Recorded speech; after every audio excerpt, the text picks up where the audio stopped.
Baik, Assalamualaikum warahmatullahi wabarakatuh dan selamat pagi.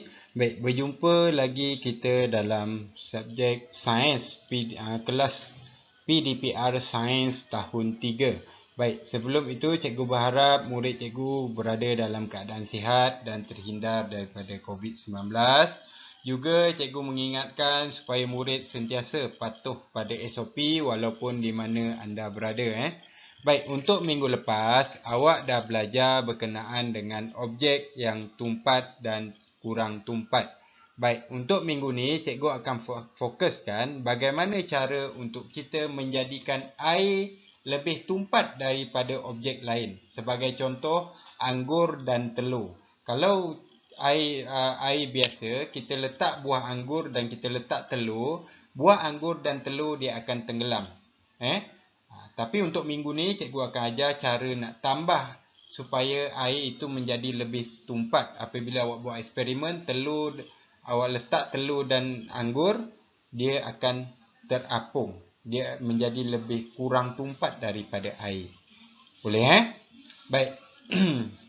Okey, cuba lihat ni.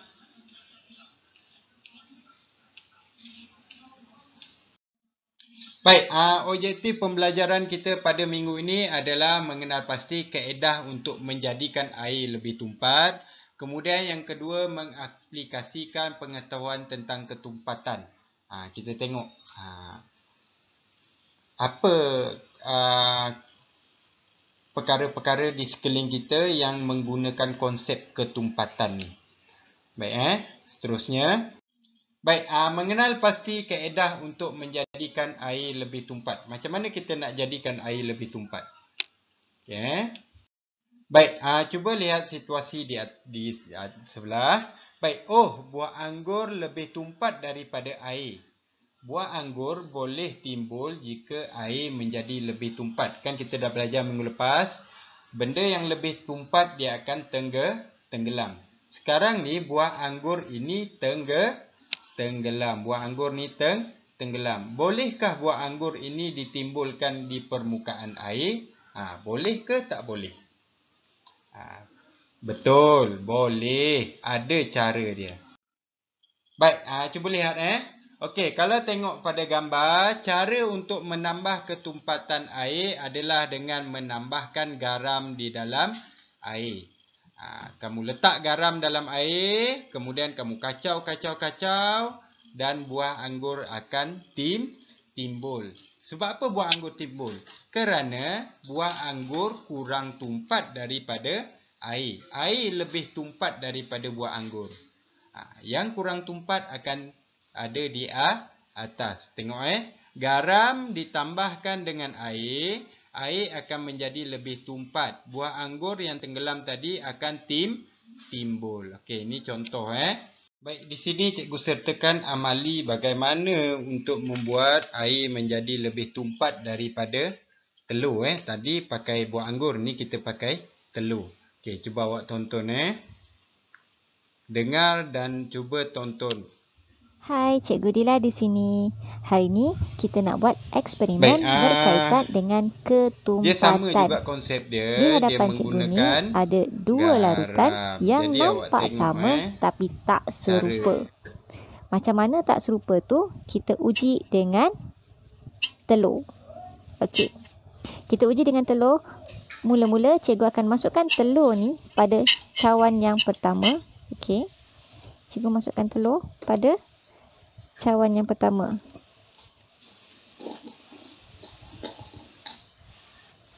Okey, apa yang awak perhatikan adalah telur ni tenggelam. Tapi jika cikgu ambil telur yang sama dan cikgu masukkan pada gelas telur pada ataupun cawan yang kedua, cawan yang pertama. Okey, awak dapat perhatikan bahawa telur ni timbul. Okey, telur tekan pun dia timbul juga.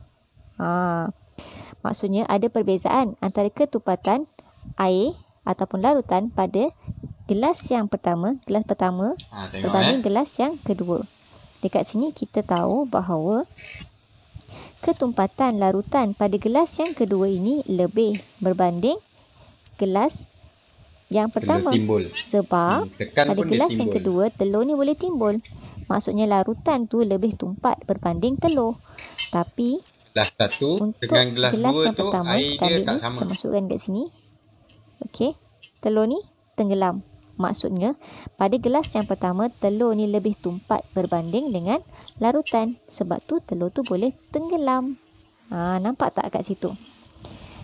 Selain daripada itu, kita tahu bahawa agak-agak kenapa kat sini dia boleh timbul, dekat sini dia boleh tenggelam. Dia punya triknya, cikgu masukkan dekat gelas yang kedua ni garam. Cikgu masukkan benda asing. So, apabila kita masukkan benda asing ataupun garam, dia boleh mempengaruhi ketumpatan sesuatu larutan. Sebab tu, ketumpatan larutan ni lebih berbanding larutan yang ini. Sebab cikgu dah masukkan sesuatu kat sini.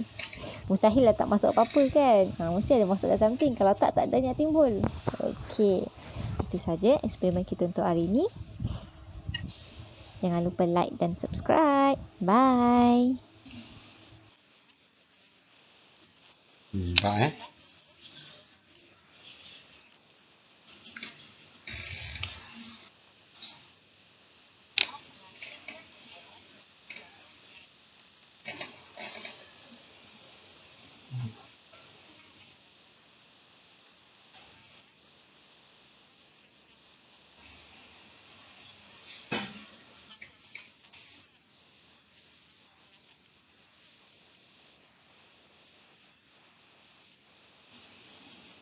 faham Gelas yang pertama dia dah larutkan dengan garam. Dia dah campurkan dengan garam.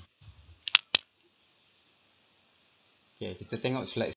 Baik, awak boleh buka muka teks, muka surat 100 di mana terdapat amali untuk membuat keadaan ketumpatan air bertambah. Tapi kita menggunakan lobak merah.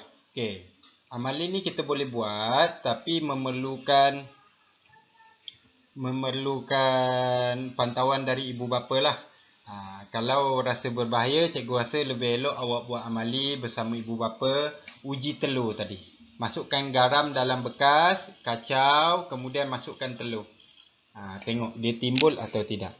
Baik, ini adalah menguji cara untuk mengapurkan model ikan. Okey, potong dan ukir lobak merah menjadi bentuk ikan. Kemudian yang kedua, masukkan model ikan dan gula dalam bekas yang berisi air, kemudian kacau. Kacau sampai gula larut. Kemudian jika ikan tak timbul, awak tambah lagi gula, kemudian kacau lagi sehingga ikan timbul. Bila ikan dah timbul, bermakna air itu lebih tumpat daripada model ikan tadi. Baik, perbincangan. Baik, berapakah bilangan sudu gula yang diperlukan untuk menimbulkan model ikan? Ini hasil dari perbincangan. Bila dah buat, awak memerlukan 5 sudu gula untuk membolehkan model ikan tadi terapung di atas permukaan air.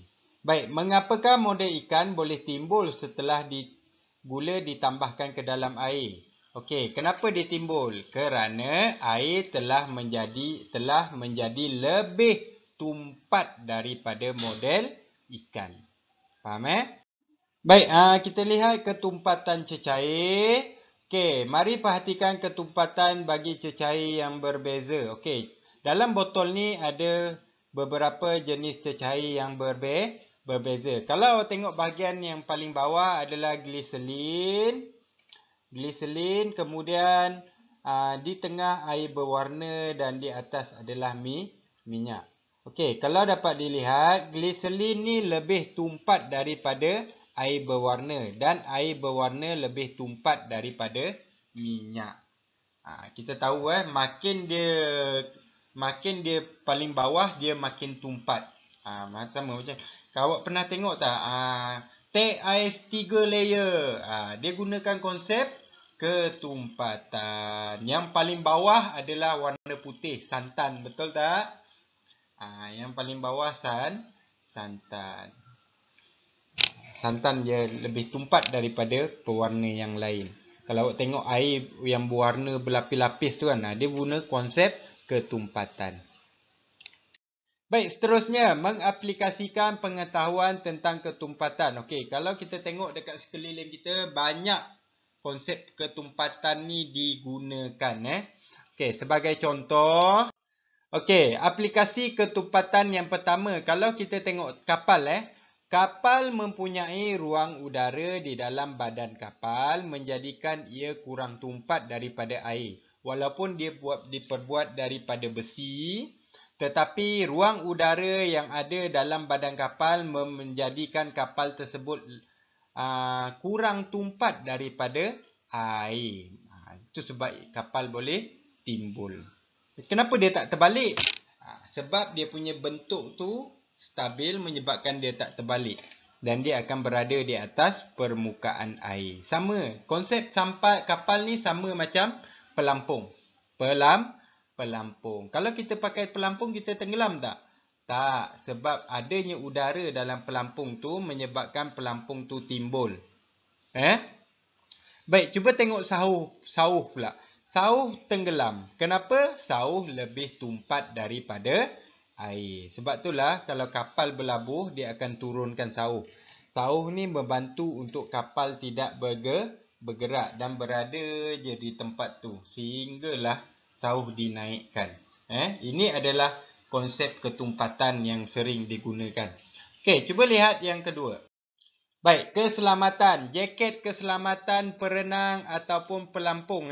Kalau awak tengok, jaket ni dia kurang tumpat daripada air. Kerana ada udara di dalamnya. Menyebabkan dia terapung. Jadi, jika awak pakai jaket ni, awak tidak akan tenggelam. Awak akan sentiasa terapung. Sebab itulah kita digalakkan memakai jaket keselamatan ketika berada di air. Walaupun air itu cetek.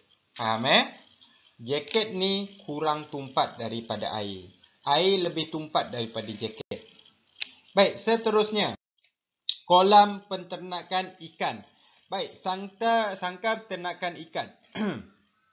Kalau awak perhatikan, tong-tong biru ni dalam dia ada udara. Dan tong biru ini juga diperbuat daripada plastik.